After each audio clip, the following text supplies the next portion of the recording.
साहू जी, हाँ। जो भाषण आपने तैयार किया है 15 अगस्त के लिए, हाँ। वो अभी सुना सकते हैं? हाँ। सुनाइए। आज के महान पर्व की शोभा बढ़ाने वाले अतिथिगण, ज्ञान की गंगा बहाने वाले शिक्षकगण, भारतीय गरिमा महिमा कृति कीर्ति के भविष्य का भार अपनी तेजों में भुजाओं में उठाने वाले विद्यार्थीगण, भारत के उज्जवल भविष्य के शिल्पकार एवं जिज्ञासा भाव से पधारे अन्य सभी आदरणीय श्रोताओं, स्वतंत्रता दिवस के इस स्वर्णिम अवसर पर मैं आप सबका स्वागत करता हूं। साथ ही आप सभी को मेरी तरफ से इस स्वतंत्रता दिवस की हार्दिक शुभकामनाएं। शासकीय प्राथमिक शाला अर्जुनी कक्षा चौथी का विद्यार्थी मैं मुदित साहू आप सभी गुरुजनों को धन्यवाद कहना चाहूँगा, जिनके कृपा से स्वतंत्रता दिवस के इस महान पर्व पर चंद शब्द बोलने का अद्भुत अवसर प्राप्त हुआ।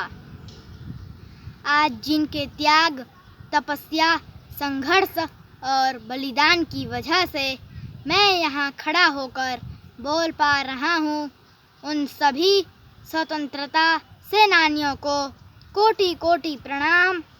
इसी के साथ समय की अहमियत को समझते हुए मैं अपनी भाषण की शुरुआत करता हूँ। राष्ट्रीय स्तर पर मनाए जाने वाले इस दिन की अपनी एक गौरवशाली गाथा और महत्व है। दरअसल हमारा देश सदियों से परतंत्रता की बेड़ियों में जकड़ा हुआ था। हम गुलाम थे। भारत में ब्रिटिश हुकूमत का शासन था। अंग्रेज अपनी प्रभुता की रक्षा के लिए जो कुछ कर सकते थे उन्होंने सब कुछ किया, पर भारतीय वीरों ने भी पैर पीछे नहीं हटाए। हंसते हंसते फांसी के तख्ते पर झूले, वाइसरॉय की काउंसिल में बम फेंका और स्वतंत्रता की लौ जलाए रखा। शायद इसी को लक्ष्य करके शायर इकबाल ने लिखा था, सारी दुनिया सदियों तक हमारी दुश्मन रही, परंतु फिर भी कुछ बात है कि हस्ती मिटी नहीं हमारी। इस प्रकार भारत को स्वतंत्र कराने के ध्येय से 15 अगस्त के दिन पहली बार लाल किले पर यूनियन जैक की जगह भारतीय राष्ट्रीय ध्वज तिरंगा लहराया था। इस ऐतिहासिक घड़ी ने अचानक ही पूरे देश को एकजुट कर दिया। भारतवासियों ने स्वतंत्रता की सच्ची भावना का आनंद 15 अगस्त 1947 को ही उठाया था। इस दिन आज़ादी की आस पूरे होते हुए देखकर लोगों ने एकजुट होकर अपनी खुशियां मनाई थी। स्वतंत्रता आंदोलन के बलिदानियों की सूची बहुत लंबी है, लेकिन कुछ नाम ऐसे हैं जो इतिहास के पन्नों पर सुनहरे अक्षरों में लिख दिए गए हैं, जिनमें झांसी की रानी लक्ष्मीबाई, नाना साहेब, मंगल पांडे आदि को हमेशा ही याद किया जाएगा। इन्होंने स्वतंत्रता की यज्ञ के ज्वाला में अपने तन मन धन की आहुति देकर उस ज्वाला को तब तक प्रज्वलित रखा जब तक भारत आज़ाद नहीं हुआ। उसी ज्वाला ने भगत सिंह, चंद्रशेखर आज़ाद, राजगुरु जतिन दास, नेताजी सुभाष चंद्र बोस, लाला लाजपत राय आदि न जाने कितने स्वतंत्रता सेनानी एवं देशभक्तों की आहुति ली।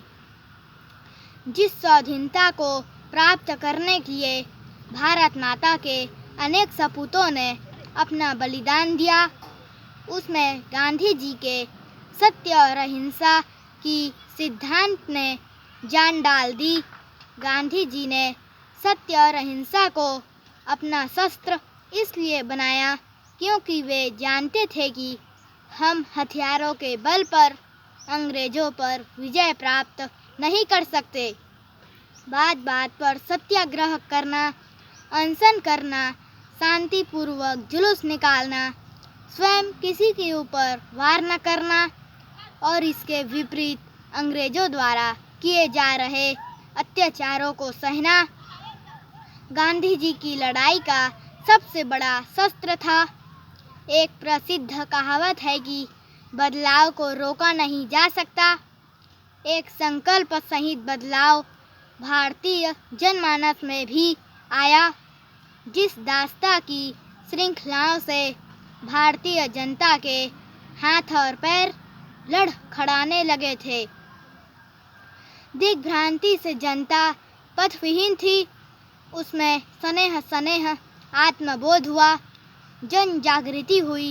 देश के विचारकों, लेखकों, साहित्यकारों एवं राजनैतिक मस्तिष्कों से जनता को अग्रसर होने का संबल मिला। भारत के शक्तिशाली अतीत तथा अपने पूर्वजों के वैभव का स्मरण कर सन 1947 में अंतिम जोर लगाया गया। धीरे धीरे अंग्रेजी साम्राज्य की नींव हिली, कई बार धोखे दिए, परंतु भारतवासी अपने पूर्ण स्वतंत्रता प्राप्ति के निश्चित ध्येय से विचलित न हुए। सत्य और अहिंसा के शस्त्र के सामने अंग्रेजों की कठोर यातना प्रकंपित हो उठी। फिर क्या था? गाड़ी कीचड़ से बाहर थी, शत्रु स्तंभित थे, मित्रों में उत्साह था, क्योंकि लंबी जद्दोजहद और कितने ही स्वतंत्रता सेनानियों के आत्म बलिदान के बाद अंततः 15 अगस्त 1947 को हमें स्वतंत्रता प्राप्त हो गई। 90 वर्षों की साधना फलवती हुई और अंग्रेजों ने यहाँ से जाने का निश्चय कर लिया। लेकिन भारत को स्वतंत्र कराने के इस संघर्ष में अनंत माताओं की गोद से लाल, अनंत पत्नियों की सौभाग्य सिंदूर और अनंत बहनों की भाई स्वतंत्रता की बलि वेदी पर चढ़कर अमर गति को प्राप्त हुए। परिवार के परिवार स्वतंत्रता की लड़ाई में पवित्र यज्ञ की अग्नि में भस्मसात हो गए। क्रांतिकारियों के घरों में दिन दहाड़े आग लगाई गई, उनके परिवार के व्यक्तियों को भूखा मारा गया, उनकी माँ बहनों की लज्जा लूटी गई। वास्तव में स्वतंत्रता के दिनों में हम भारतवासियों ने अनेक कष्ट देखे थे। स्वतंत्रता संग्राम के संघर्ष में अपने प्राणों का बलिदान देने वाले देशभक्तों को भुलाया नहीं जा सकता। यह हमारे लिए परम गौरव की बात है कि पूरा भारत देश इस दिन अपने देशभक्तों को कृतज्ञ हृदय से नमन करता है और इस ऐतिहासिक उत्सव को बड़े उल्लास और उत्साह के साथ मनाता है। 15 अगस्त को आज़ादी पाने की दिन से लेकर हर वर्ष हम इसे पूर्ण उल्लास एवं हर्ष के साथ मनाते हैं। प्रत्येक वर्ष 15 अगस्त पर हमारे प्रधानमंत्री जी दिल्ली के लाल किले में तिरंगा फहराने के बाद स्वतंत्रता दिवस पर भाषण देते हैं तथा इस दिन हम अपनी स्वतंत्रता को सुरक्षित रखने की दृढ़ प्रतिज्ञा लेते हैं। सच ही है कि स्वतंत्रता किसी भी व्यक्ति या देश के लिए बहुत बड़ा वरदान होता है, लेकिन ध्यान रहे कि स्वतंत्रता का दीपक सदैव जलाए रखना है। आज आज़ादी के चलते ही विश्व में हमारा आदर सत्कार है। स्वाधीनता का तात्पर्य है जो व्यक्ति किसी नियंत्रण अथवा बंधन के बिना अपनी इच्छा अनुसार काम करने का अधिकार रखता है, वह स्वतंत्र या स्वाधीन कहलाया जाता है।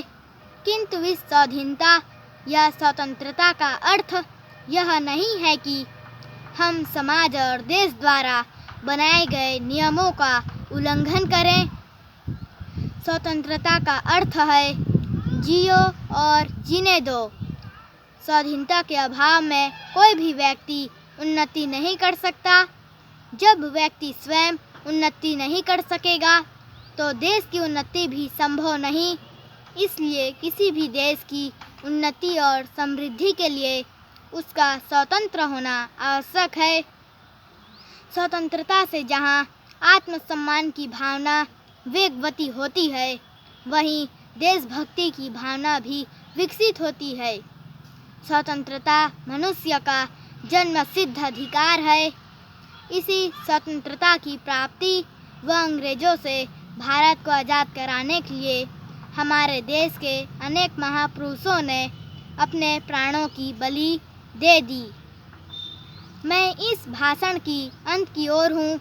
अंतिम लाइन में यही कहूँगा, हमें स्वतंत्रता की महत्व को समझना चाहिए। आपसी प्रेम, भाईचारा तथा सौहार्द की भावना को अपने हृदय में स्थान देना होगा। हमें एक अच्छे नागरिक होने के साथ साथ देश के प्रति समर्पण की भावना तथा देशभक्ति के जज्बे को कायम रखना चाहिए। तभी सही मायने में इस पर्व की सार्थकता सिद्ध होगी। मेरी इस भाषण को प्रोग्राम के आयोजकों और सभी श्रोताओं ने बहुत ही शानदार तरीके से अंतिम क्षण तक सुना। उन्हें मेरी तरफ से बहुत बहुत धन्यवाद। जय हिंद। धन्यवाद साहू जी। हाँ।